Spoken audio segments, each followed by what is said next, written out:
సర్వసభ్య సమావేశం నిర్వహించడం మొట్టమొదటిగా అంటే నా 34 ఏళ్ల జర్నలిజంలో ఇంత ఘనంగా జరపడం అనేది చాలా సంతోషకరం.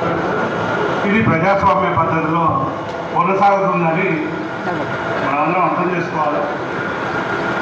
ఎన్నికలు నిర్వహించడమే ఆయన ఒక మాజీ నక్సలైటు, ఒక జర్నలిస్టు, అట్లాగే ఒక నల్లగొండు పత్రిక రంగంలో ఉన్నాడు. న్యాయం చేస్తాడని చెప్పి ఎన్నికలు నిర్వహించాలని అన్నకే బాధ్యత అప్పచెప్పడం జరిగింది.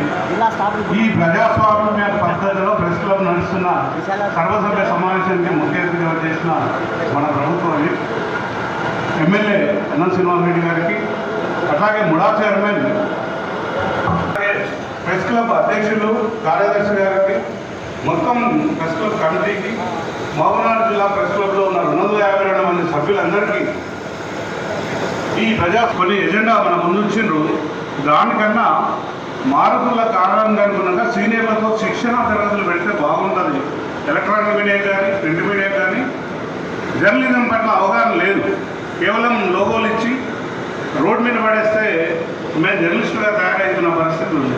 అట్లాగే విలేకరి అంటే అకాడమీని లింక్ చేసుకొని శిక్షణ తరగతులు ఖచ్చితంగా ఇవ్వాల్సిన అవసరం ఉంది. ఇది గుర్తించాలి. తర్వాత మనకున్న ప్రధాన సమస్యలు, ఇది ఎంత జర్నలిజంలో అనేక సమస్యలు, అనేక ఇళ్ళది ప్రధాన సమస్యగా మిగిలిపోయింది.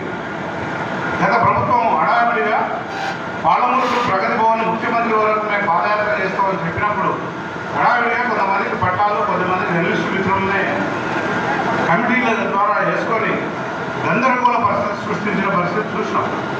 కొంతమంది జర్నలిస్టులు కాళ్ళు మొక్కించుకొని కూడా ప్లాట్లు, అంటే అనివార్య పరిస్థితుల్లో జర్నలిస్టులు పోయి కాళ్ళు మొక్కి ప్లాట్లు దక్కించుకున్న పరిస్థితి కూడా చూసినాం.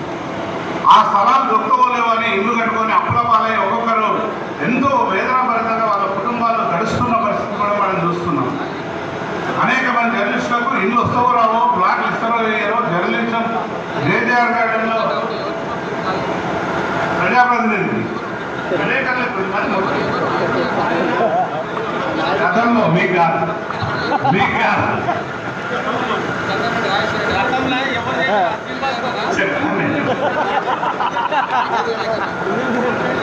గతంలో అంటే అందరూ తెలుసు. పర్టికులర్గా చెప్పు కూడా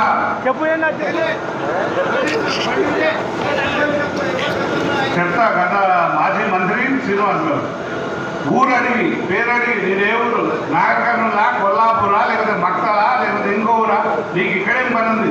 ఇది ఉమ్మడి జిల్లా. ఉమ్మడి జిల్లాలో ఇక్కడ అందరూ వచ్చి ఊరడిగి పేరడిగి పక్క జిల్లా నల్గొండలకు, వరంగల్లకు ఇల్లు ఇచ్చి ఈ జిల్లాలో ఉన్న పక్క నియోజకవర్గాలకు వేధించి నీ పత్రిక ఏంది, నువ్వు ప్రశ్నిస్తావా, నీ స్థాయి ఏంది, నువ్వెవరు అసలు? ఇట్లాంటి వెటకారాలు, అవమానాలు, పోలీసు వేధింపులు. నేను నల్లమల్లో కూడా జర్నలిజం చేసిన, పోలీసులతో ఢీకొన్నాం, నక్సలైట్లతో వార్తలు రాసినా కానీ పాలమూరులో బూట్ల చప్పుడు పోలీసు వేధింపులు జర్నలిస్టుల మీద కూడా అనేక మందిని పెట్టుగాడి ప్రభాకర్ లాంటి వాళ్ళను ఇంకొంతమందిని పోలీసు వేధింపులు చేసి పోలీస్ స్టేషన్లో పాలు చేసి బెదిరించే పరిస్థితి ఈ నియోజకవర్గంలో కొనసాగింది.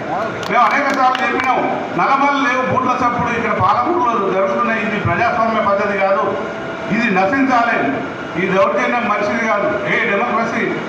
డెమోక్రసీలో మనం కింది వర్గాలను వచ్చినోడే అణచివేస్తే మరి ఇక ప్రజాస్వామ్యం ఎక్కడ ఉంటుంది? పద్ధతి కాదని చెప్తే కూడా ఒక మూర్ఖపు రాజ్యం, మూర్ఖ పాలన కొనసాగించి ఎవరు మాట్లాడితే వాళ్ళు నీకేమి హక్కుంది, నీకేం. ఇప్పుడు ప్రజాపాలన వచ్చింది, ప్రజాపాలన రావాలని మనం అందరం కోరుకున్నాం.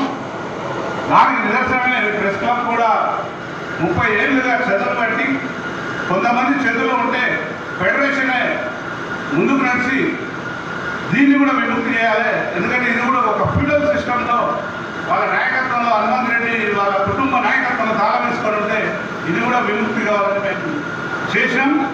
ఈరోజు ఇది దానికి నిదర్శనం ఇది. ఎందుకంటే వాళ్ళు కూడా నియంత్రణలాగా కొత్త వాళ్ళకి సభ్యత్వం ఇవ్వకపోయింది. వాళ్ళు ఎవరి ముందు వాళ్ళ ముందు ఎవరు కూర్చోనియపోయింది. ఎందుకంటే ఒక ఫ్యూడల్ సిస్టమ్, ఆ చరిత్ర ముగిసింది.